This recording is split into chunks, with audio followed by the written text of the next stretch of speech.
You're the highly creative, artistic, and spiritual, and you have a tendency to achieve in areas of our works of art and music and literature.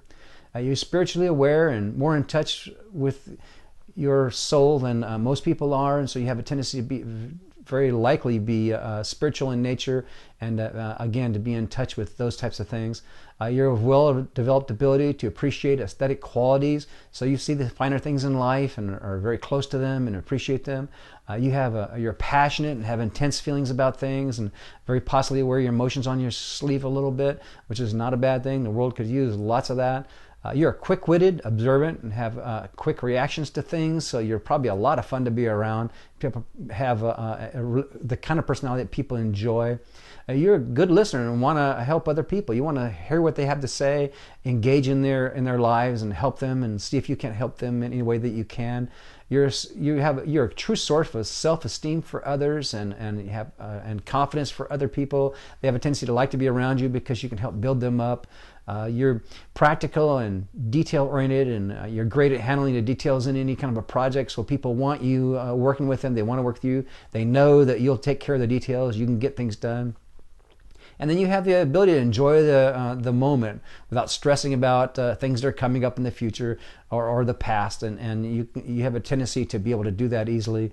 You have the ability to concentrate and focus and can do well in school. You're probably a good student, and that probably comes easy to you. You're passionate about nature and a natural sense of beauty, and probably make you a gifted artist and have the ability to be able to move around that world easily. You have awareness and capacity to love. It makes you a outstanding parent or a caregiver to others, and ability to be able to help other people who are less fortunate than you are.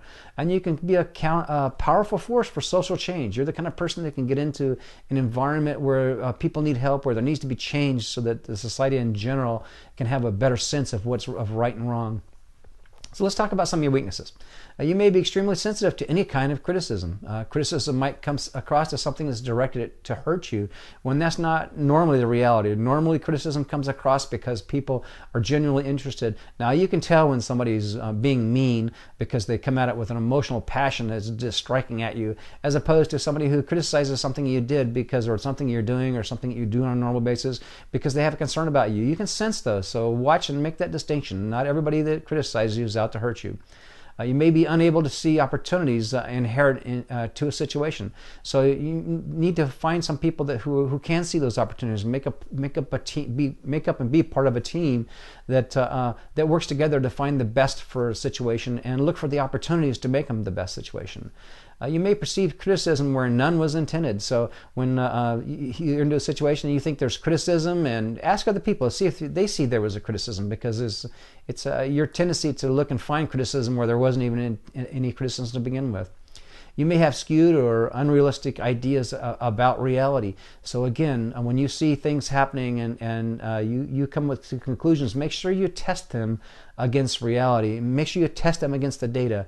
Research to find out what is reality and what is just something that's come up in your mind, and learn to distinguish the two. And you may see yourself as a victim or somebody who's being treated misfairly a lot. Remember that this tendency is probably a lot more about your thinking patterns than it is about reality. And you may show anger or rash outbursts of bad temper in certain situations. So remember that when you start getting upset, to back off the situation, give it some time, let it rest. It'll come about, and you'll see it for what it really is, especially when you test it against what's actually going on, against the real data. You may be unaware of appropriate social behavior. You may not understand that there's certain things you do and don't do in a social situation. So make sure that you're talking to people, you have friends, go to places with friends, and then bounce off, ideas. Hey, did I get off base anywhere here? Make sure that you learn what the social norms are and adhere to those. You may be oblivious to your personal appearance. Or to appropriate dress. Again, use friends to help you spot. Are you dressing properly? Are you doing things you should be doing? And you might come across as a little eccentric or strange, and you might not even be aware of that. So ask your people, especially the people that are closest to you, about whether or not you seem to be a little eccentric. And if you are, make sure that you make adjustments for that, because people are uncomfortable eccentric personalities, and it might push people away. It might push the very people that you want to get close to you away, and where you want the opposite to happen.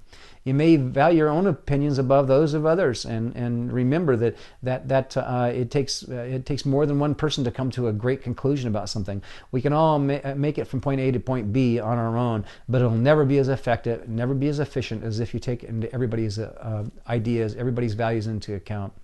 You may be oblivious to other people's needs. You might just look right over the top of other people's needs. When you see those needs, you're really good at helping people meet them, but you may be oblivious to them. So again, use other people to help you through that.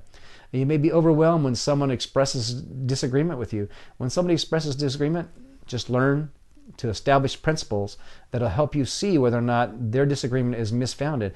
You building a good solid value system and a good solid set of principles will help you live through this and help you make your way through your life, and you'll be much more comfortable. And then under stress, you may feel out of control, fearful, and you may dwell on the dark side of things. Just remember that somewhere between the very best thing that could happen in life and the very worst, somewhere in the middle of that is reality. And learn to find that based upon the opinion and information of those you respect and feel comfortable with, and on the objective data, because you'll have a tendency to be very subjective in your perception of the world. Here's some action items. Dedicate at least half your time to talking about the other person. So when you're in a conversation, make sure that the conversation is at least half your time around that other person, because you'll have a tendency to want to talk about what's important to you and what you believe is important. And then don't pass judgment or compare others' situations to your own. When you're looking at what somebody else is up against, what they're doing, that doesn't mean that you should be passing judgment on them, or comparing it to your own situation and thinking, oh, mine is better, you ought to live this way, because everybody is an individual and they're different. And then try to identify personality types of the people that you meet. It'll help you to correctly judge and to correctly understand what a situation is and what they're all about. And then nourish your spirituality. Read books that can take you on a spiritual journey that'll end you in a place that you should rightfully be headed. And then give yourself opportunities to help the needy or those who are underprivileged. Get involved in organizations. A local community church is a good place to find opportunities to meet people, to grow spiritually, and to nourish these things that you have a natural bent toward. Don't express opinions that are built up inside you until you have a chance to really let them seat and come to fruition correctly. Let everything soak in for a while, then apply judgment. See disagreement and criticism as an opportunity for growth, and not take it personally. And be aware of others. Try to understand their perspectives. Take all this into the mix, and be accountable for yourself. And then if you're having a doubt about whether or not you're coming to the right conclusion, ask questions, especially in a close environment where you have a relationship with other people. Ask questions. Try to get what their take on things. And then treat others with the gentleness that you'd like to be treated with. Assume the best and keep a positive attitude about things. It'll have a tendency to work out better when you're thinking better.